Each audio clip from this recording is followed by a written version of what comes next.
Most people grow up in a world where caring about sports is basically expected. Game days, office banter, fantasy leagues, family arguments at the dinner table about players you've never even heard of. And then there's you. You don't hate sports, you just don't feel anything. While everyone else is emotionally invested in who wins or loses, you feel like you're quietly watching from the outside. And according to psychology, your brain may actually work differently. So stay with me, because what I'm about to explain may completely change the way you see this. In the US, sports aren't just entertainment. They're culture, they're small talk, they're social glue. Coworkers ask, "Did you see the game last night?" Family members talk about our team like they personally helped design the playbook.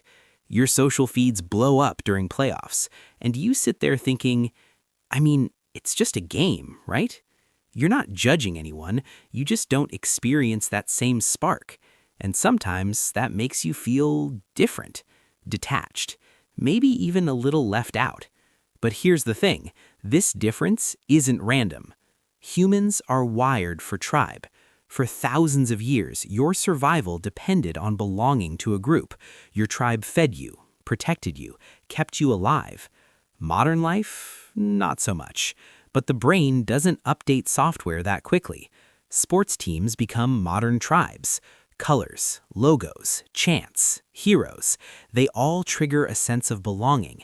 And when fans watch their team, their brain releases oxytocin, the same bonding hormone associated with family and close relationships. That's why fans say things like, "We won," even though they personally did nothing except sit on a couch eating nachos. It feels real. Emotionally, it is real. But here's where it gets interesting. People who don't obsess over sports often have lower tribal identity dependence.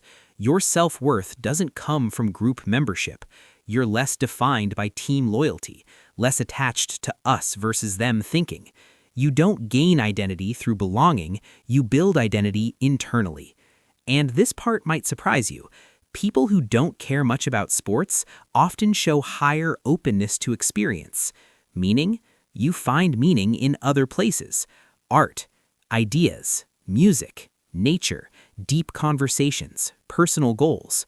Your dopamine system is simply tuned differently. Sports fans get dopamine through anticipation and uncertainty. Every play is a micro reward. For you, that system doesn't light up the same way.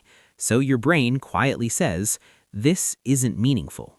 Not better, not worse, just different wiring. If you've ever felt boring, disconnected, or less passionate because you don't care about sports, pause. You're not broken. You're not missing something. You simply don't outsource identity to competition. Your self-concept isn't built on whether strangers win or lose a televised contest. Your meaning comes from experiences you're actually part of, things you touch, create, change, feel. Your validation isn't external, it's internal, and that's a powerful thing. So the next time someone asks, "Did you see the game last night?"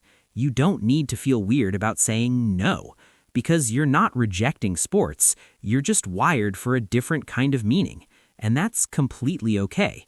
In fact, it may even be your strength. And if this resonated with you, there's a good chance you'll also relate to how quiet people process the world completely differently, and why that might actually be your hidden advantage. Because sometimes, thinking differently is exactly what makes you powerful. Click one of these videos to find out why you think a little differently than the crowd.